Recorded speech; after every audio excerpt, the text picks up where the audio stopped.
Hi everybody, this is Dave Neufeld for the Best Buy Canada blog, and today I'm going to be taking a look at the Thinkware F70 Full HD 1080p Dashcam. Now I'm actually about to go and set this Dashcam up in my vehicle, but before I do that I thought I'd just quickly show you what comes in the box. So of course we've got the Thinkware F70 Dashcam here. There's the camera portion, and then I've got the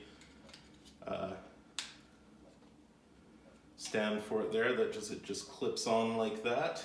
I've got a slot for the micro SD card there, and you can see here I've got the micro SD card that comes with the Dashcam, and an adapter as well for if your computer doesn't accept micro SD, then you can use the adapter to read it as a normal size SD.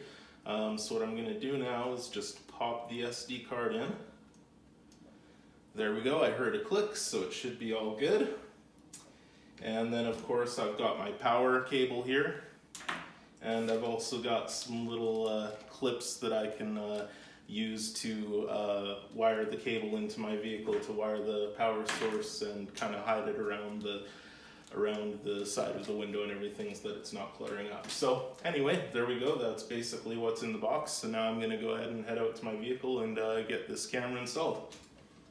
Okay everyone, so I'm back now, and here you can see I am in my truck, and I have the Dashcam all set up. So you can see I've just kind of got it sitting here behind the rear view mirror, and basically what I did is I took the mount and I applied it, I took off the sticky end and applied it to my windshield and stuck the camera on, and then I went about wiring it into my truck. And basically just all I had to do was plug it in, and then you can see if you follow the wire. So I've tucked it in along the top of my windshield here so that it's all hidden, and here on the corner you can see I've used, because it can't go under all the way, it gets blocked there, so I've used one of the little clips that they've provided and clipped it there so that it doesn't fall down. And then along the way down, and sometimes along the side here the wire didn't quite want to go in on its own, so you could maybe use really carefully use like a blunt tool. I've just got a little keychain here and I just kind of pushed it in along the way, but that's how I got it hidden so that it's completely behind in between the windshield and the molding here. So it goes all the way down there, and you can see it pop out a little, but I've done my best to hide it wherever I can all the way along. Then it goes under my glove compartment, and finally ends up here, as you can see, in the power adapter. So that's pretty much it. Now that it's plugged in, the video will start recording basically anytime I power on my vehicle. As soon as I turn the ignition, it'll draw power from my truck and start recording. So it has 3 record functions. First of all, basically as soon as you have it plugged in and it's on, it'll always be recording in 1-minute intervals, and it'll save those to one folder on the memory card. And then it has a feature where anytime it detects an impact, it will also save a separate video. And that's just, I think, to make it easier to find probably the video you are looking for, where if there was an impact, then you don't have to go through and search all of the videos to figure out exactly what time the fender bender happened. It'll notice that there was an impact, and it'll save those videos directly around the time of the impact to a second folder, in addition to the main always recording folder. And I'm just actually going to go around to the other side here really quickly. And on this side, conveniently, obviously the driver's side facing the camera, you can see that there's a record button, and that will send a video to a third folder just in any situation where you specifically want to make a video and be able to find it. So it'll do the same sort of thing. If you hit that record button, it'll start from about 10 seconds before to 50 seconds after you hit the record button, and it will save that video separately. Just if you see anything obviously on the road that you want to initiate a video and you want to be able to find it easily later, then it'll have that functionality as well. And just for the mounting, I'll point out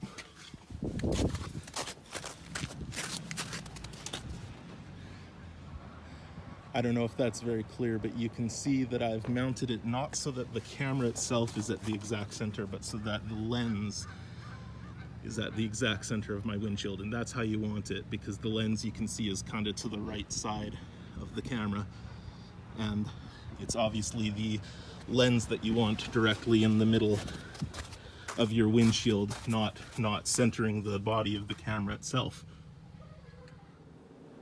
All right, so I've had an opportunity now to take the dash cam for a spin. I've gone for a drive in my vehicle, and I pulled out the memory card, the SD card, the micro SD card, and popped it into my computer. And now I'm just gonna have a quick look at some of the videos I shot. So I'm gonna draw your attention specifically to 3 folders here. First, we have the continuing recording, and then the event recording and the manual recording. So the continuing recording obviously is just 1-minute increments of basically the entire time that you were driving, that your vehicle was operating, and you can see they're named in such a way that you can kind of get an idea of the time, the date and the time, if you're looking for something specific. And if I pop one open, then there you go. Obviously here's just when I turned my truck on, and I'm sitting in my parking spot right now. So that would obviously be the first video. Now, as I mentioned, of course, you can also take a manual video, and that's just, you just initiate that by pushing the record button on the side of the dash cam. And while I was out, I took the opportunity and I made 2 manual videos. So they're segregated out on their own, which makes them it's kind of nice, makes them easier to find.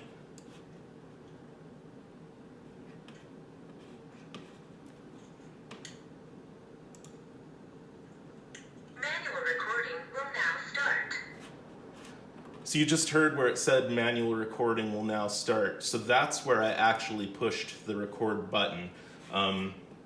So when you do that, it actually goes back 10 seconds in time, which is nice because you might want to make manual recording when something has already happened. So when you push that manual record button, it will go 10 seconds back in time and split out a recording, and then go for another 15 seconds to make a full minute. So you can see here I've got 2 of those manual recordings split out.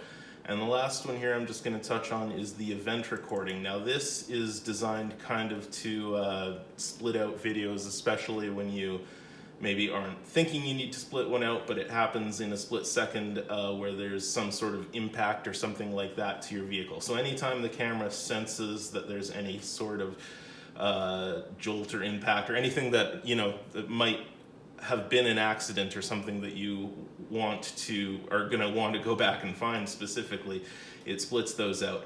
And it's actually fairly sensitive. So you'll notice here I've got 7 or 8 of those. And it's because it really is sort of any jolt or motion. So I got a lot of them. I did not get in the 7 or 8 accidents while I was out. These are actually just, you know, potholes or things like that, and I'll even open one up for you and show you. And yeah, sure enough, you can see I'm coming up on some, if you can see that well, I'm coming up on some construction here.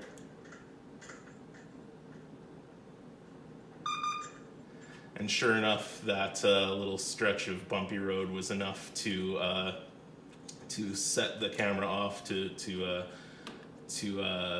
break out an impact recording. And you heard that little beep perhaps that it made. It makes kind of a loud beep sound, and that tells you that it's sensed some sort of impact or something like that, and it's breaking the video out.